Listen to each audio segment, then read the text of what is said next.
In January 1943, an 86-year-old man died alone in room 3327 of the Hotel New Yorker. He had lived there for nearly a decade, accumulating a massive bill he had no means to pay. Within hours of a maid discovering his body, federal agents descended on the hotel.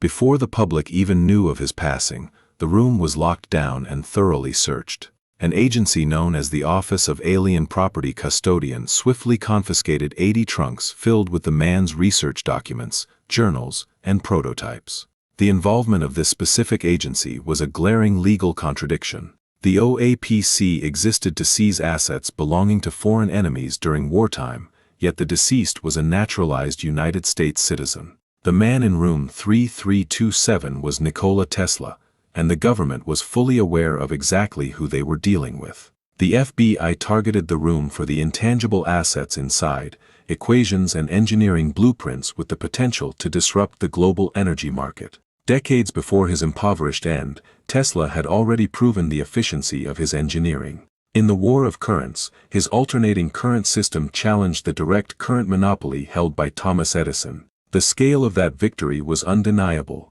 Tesla's technology illuminated the 1893 Chicago World's Fair, powering hundreds of thousands of bulbs at a fraction of Edison's cost, and went on to harness the raw power of Niagara Falls for the entire region. Psychologists suggest Tesla operated with a messianic complex. He worked under the conviction that his intellect was a tool granted to serve humanity, removing personal profit from his list of priorities. When his primary investor, George Westinghouse, faced catastrophic legal debts that threatened to sink their entire operation, Tesla made a fateful decision. He voluntarily tore up his alternating current royalty contract.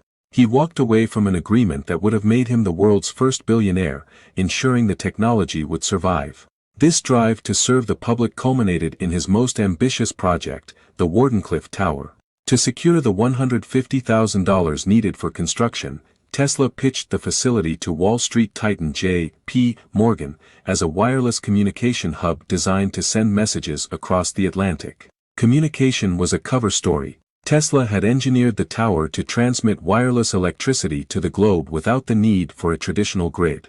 When Tesla revealed the true nature of the project, Morgan asked a simple question: where exactly do we place the meter? Upon learning the energy would be delivered without cost, Morgan immediately cut all funding and actively blacklisted Tesla across the financial sector. The financial establishment moved to economically eliminate an innovation it could not monetize. By the 1930s, an aging Tesla was living on credit at the Governor Clinton Hotel, racking up thousands of dollars in unpaid bills he had no way to clear.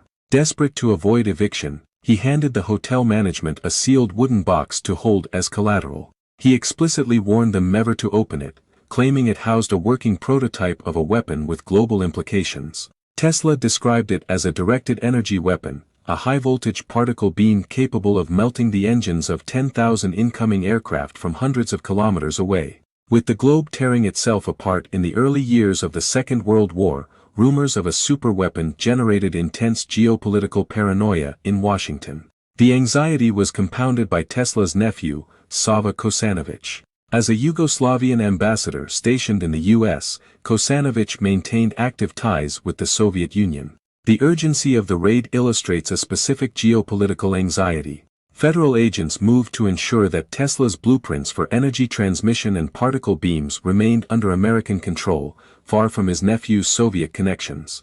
To process the seized material, the government brought in an MIT engineer named John Trump to review every document. Trump publicly dismissed the research as speculative and technically useless. As evidence, the sealed box from the hotel was forced open, revealing nothing but a standard electrical resistance box. The government and the press used this revelation to discredit Tesla posthumously. He was framed as an aging scientist prone to unfounded fantasies. Yet, looking at the inventory of the seizure, a mathematical contradiction emerges. After years of petitions from this family, the United States eventually returned 60 of those seized trunks to Yugoslavia. The remaining 20 trunks were permanently withheld. To this day, despite decades of Freedom of Information Act requests, those specific files remain locked in classified vaults under national security exemptions. Intelligence agencies rarely commit decades of legal resources to withhold documents they consider worthless. The persistent secrecy suggests the research inside those trunks remains sensitive enough to stay locked away, even 80 years later. Decades after his passing, during the height of the Cold War, the Reagan administration launched the Strategic Defense Initiative. The defense parameters of these particle beam programs shared striking similarities with the engineering principles outlined in Tesla's research. Despite engineering the alternating current grid and laying the foundations for wireless communication, his name was quietly minimized in the historical curriculum. Our society champions technological progress, but primarily when that progress protects and enriches the existing economic order. Men like Thomas Edison and J.P. Morgan operated within the rules of capital, and history rewarded them with wealth and reverence. Tesla attempted to bypass the grid, and he was left to die in a hotel room with nothing. The establishment owned his present, but as he once observed about his rivals, the future for which I really worked is mine.